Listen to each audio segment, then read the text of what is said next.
Amados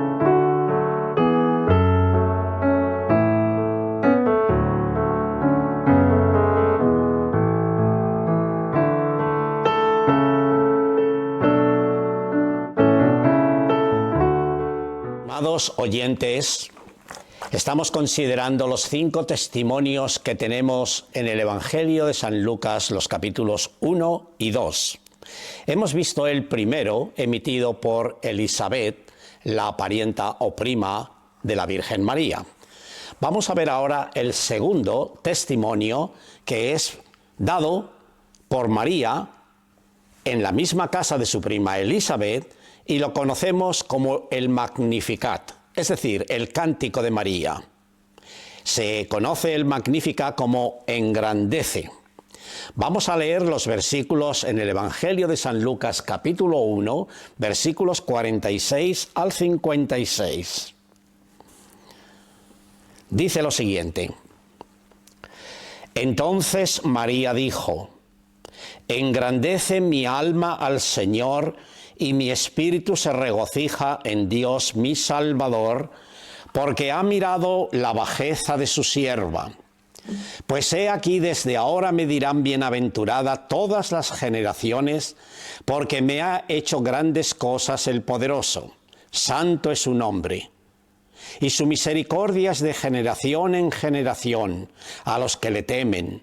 Hizo proezas con su pueblo, esparció a los soberbios en el pensamiento de sus corazones, quitó de los tronos a los poderosos y exaltó a los humildes, a los hambrientos colmó de bienes y a los ricos envió vacíos.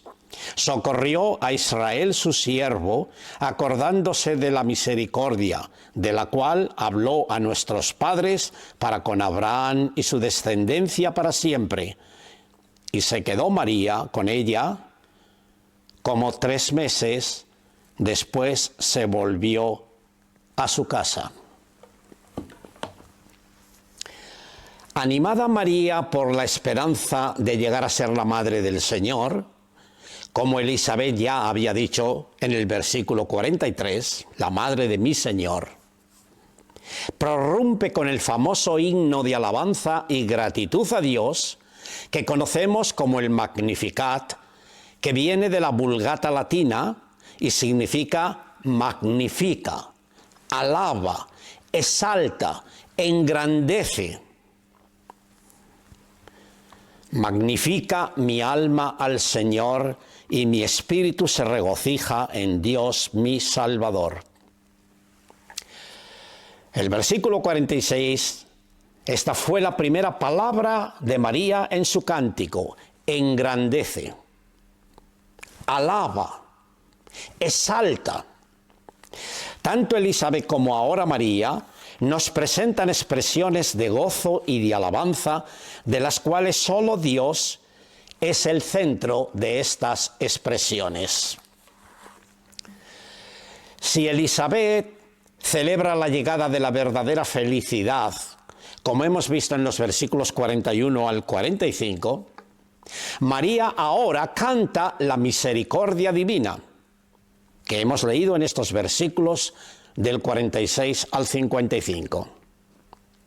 En este famoso himno se deja ver el amplio conocimiento que también María tenía de las Escrituras del Antiguo Testamento, donde hace referencia al libro de los Salmos, Sefer Tehilín, como se dice en el hebreo, que significa libro de las alabanzas, y también al cántico de Ana, la madre de Samuel, que lo tenemos relatado en el capítulo 2 del primer libro de Samuel. En el versículo 47 hemos leído que María dice: y mi espíritu se alegra en Dios mi Salvador. María expresa aquí la necesidad que ella tiene de un Salvador. ¿Te has parado a preguntar esto, querido oyente que me estás escuchando? ¿Te has parado a preguntarte por qué María dice esto? Como todo hijo de Adán, María tenía necesidad de un Salvador. Ni una sola palabra emite en la que nos haga saber que ella ha sido sin pecado concebida o inmaculada, como lo enseña Roma. Y ni siquiera expresa en ella tener poder para salvar a otros, o el de ser mediadora, sino que por el contrario, la gracia de Dios la hace sentirse a ella misma pecadora y la necesidad que tiene, como todos nosotros los humanos, de acudir a Dios como su Salvador, sin el cual, recibido por la fe, estaría perdida como todos los demás. San Pablo nos dice en la carta o epístola a los Romanos, capítulo 3, porque la paga del pecado es muerte, pero la dádiva de Dios es vida eterna en Cristo Jesús. Todos los honores y pompa que Roma le atribuye a María, en especial a la doctrina de la Inmaculada Concepción promulgada por el Papa Pío IX, el 8 de diciembre de 1854 en Roma, sin duda alguna que ella misma lo reprobaría si estuviese María aquí en la tierra. El versículo 48 nos dice, porque ha mirado la bajeza de su sierva. También podemos ver en este himno la sincera humildad de María, por lo que en él, en estas palabras de este himno, de este Magnificat, exalta o expresa, reconociendo que Dios la haya escogido a ella para el alto honor de ser madre del Mesías, la madre de Jesús. María expresa su propia pequeñez, bajeza. Has mirado a la bajeza de tu sierva. He aquí desde ahora, añade, me dirán bienaventurada todas las generaciones. Claro que María es bienaventurada, querido oyente. Claro que sí. Pero no solo es privilegio de María, también lo son los apóstoles, y todo cristiano que pone su fe en el Hijo de Dios es bienaventurado. Así nos lo enseñan las Sagradas Escrituras, así nos lo enseña el Nuevo Testamento. No solo María tiene este privilegio de ser bienaventurada, feliz, dichosa. En los versículos 49 y 50 dice, porque me has hecho grandes cosas. Se lo está atribuyendo a Dios. Porque me ha hecho grandes cosas el poderoso. Santo es su nombre. María con gran reverencia engrandece, magnifica su alma al Señor porque reconoce todo lo que Dios ha hecho con ella. Observemos que María emplea su alma, versículo 46, y su espíritu, versículo 47. María adora a aquel que la ha bendecido de una manera personal ante las miradas de todas las generaciones. La dirán bienaventurada. Y la generación nuestra en el día de hoy decimos que María fue bienaventurada. Y expresa la misericordia de Dios para todos los que le temen, versículo 50. Y en los versículos finales del 51 al 55, María expresa también en estos versículos la misericordia de Dios para con los humildes y menesterosos frente a su juicio contra los arrogantes y altivos de este mundo que sabrá un día Dios humillar. María sabe por las Escrituras que esa misericordia de Dios está basada en el pacto inquebrantable que Dios hizo con su pueblo Israel y en especial con Abraham, como se nos describe en el capítulo 17 del libro del Génesis. Resumiendo, podemos ver que primero, María alaba y engrandece al Señor por lo que ha hecho con ella, versículo 46. Segundo, María reconoce a Dios como su Salvador, lo que prueba que María nació en pecado como todo hijo de Adán, versículo 47. Tercero, María reconoce su pequeñez, su pobreza e insignificancia, de ahí la palabra bajeza que emplea, para tal dicha a la que ha sido elevada por Dios, y sabe que ello le va a acarrear la bienaventuranza o dicha expresada por todas las generaciones. Versículo 48. Cuarto, María reconoce a Dios como el único que es poderoso y santo. Versículo 49. Ella no lo es, como muchos la tienen como tal. Quinto, María alaba a Dios por su misericordia que alcanza de generación en generación a los que le temen. Versículo 50. Así será siempre con el mundo mientras exista. Sexto, María reconoce el poder de Dios que ha hecho proezas, es decir, maravillas, con su brazo. Versículo 51. Parémonos aquí un momento. Hemos leído la palabra brazo, el brazo de Dios se refiere. En Éxodo 8:19, voy a leer lo que dice Éxodo, el segundo libro de Moisés, el capítulo 8, dice el versículo 19. Entonces los hechiceros dijeron a Faraón: dedo de Dios es este. Mas el corazón de Faraón se endureció. Dedo de Dios es este. Reconocieron los hechiceros de Faraón cuando las señales que Moisés estaba haciendo de parte de Dios en Egipto para que Faraón dejara salir a Israel de aquella esclavitud. Aquí habla dedo de Dios. En el capítulo 33 de este mismo libro de Éxodo, capítulo 33 y el versículo 22, dice lo siguiente: y cuando pase mi gloria, yo te pondré en una hendidura de la peña y te cubriré con mi mano hasta que haya pasado. Aquí leemos la palabra mano de Dios. Y en el Salmo 77,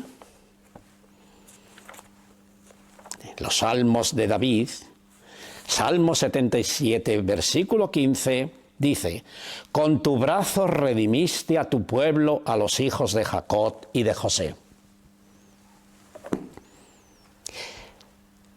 Son detalles que tienen mucho que decir, aunque ahora en estos momentos no tenemos tiempo de explicarlos.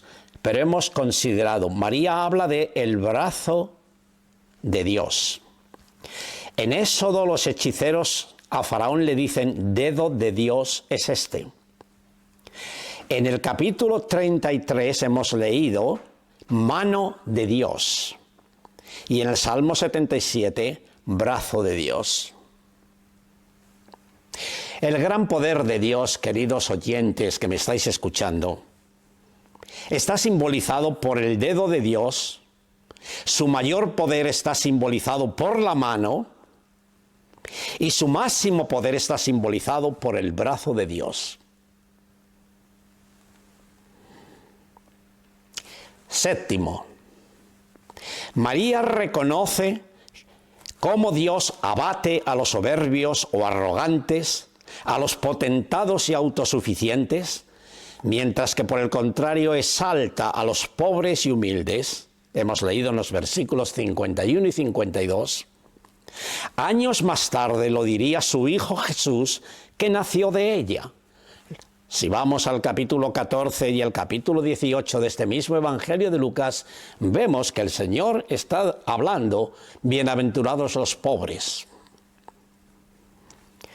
Octavo, María reconoce cómo Dios a los hambrientos colma de bienes y a los ricos envía vacíos.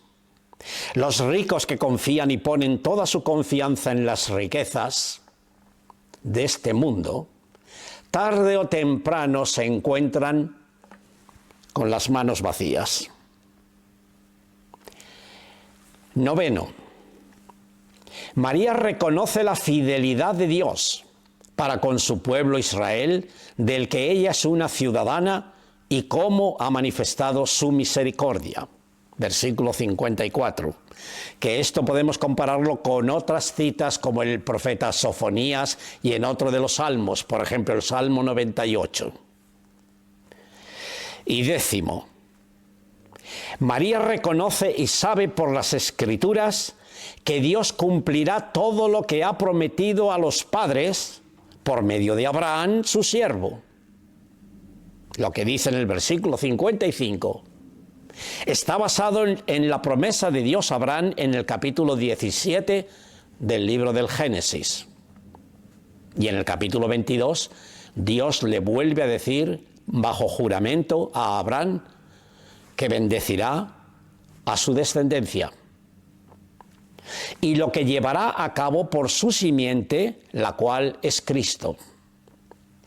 Y dice el último versículo que hemos leído, el 56, y se quedó María con ella, es decir, con su prima Elizabeth, y como 3 meses después se volvió a su casa. ¿Nos dice esto algo? Recuerden que cuando María llega a la casa de su parienta Elizabeth, Elizabeth estaba embarazada de 6 meses. Normalmente sabemos que son 9 meses el embarazo de una mujer para dar a luz un hijo. Así que esos 3 meses que le faltaban a Elizabeth para que naciera Juan el Bautista, María ha estado con su prima Elizabeth allí en Judea. María, después de unos 3 meses, muy posiblemente antes de que Elizabeth diese a luz a su hijo, regresó a su casa a Nazaret. Nazaret es al norte de Israel, en Galilea, la región de Galilea, mientras que Elizabeth vivía abajo, al sur, el reino de Judea. ¿Por qué digo que muy probablemente antes de que Elizabeth diese a luz a su hijo Juan? Lo más acertado era para evitar los comentarios de su embarazo. Ahora María estaba ya de 3 meses, y evitar el comentario de los vecinos y parientes de Elizabeth y de Zacarías. Aunque se libró al principio en Nazaret de las falsas críticas, ahora también lo hace en Judea durante estos 3 meses. No obstante, al llegar de nuevo a Nazaret, cuando la vieran, es indudable que llegó a ser el blanco de comentarios. Todas las mujeres allí en Nazaret, cuando la vieran llegar, se quedarían asombradas. María está embarazada, y sabían que todavía no había sido casada. El casamiento con José, aunque estaba comprometida, como hemos dicho, pero el casamiento no se había efectuado. María no se libró de los comentarios de las vecinas de Nazaret. Fue el blanco de los comentarios y sospechas por parte de los vecinos. Pero podemos estar seguros de que Dios la vindicó, la defendió, porque esto venía de Dios, no de María. Venía de Dios. María, queridos oyentes, sublime ejemplo a imitar por muchas mujeres de hoy y por todo el que se llame cristiano. Ella conocía muy bien las Escrituras. Ella alaba al Señor. Ella reconoce a Dios como su Salvador. ¿Lo reconoces tú, querido oyente? ¿A Dios como tu Salvador?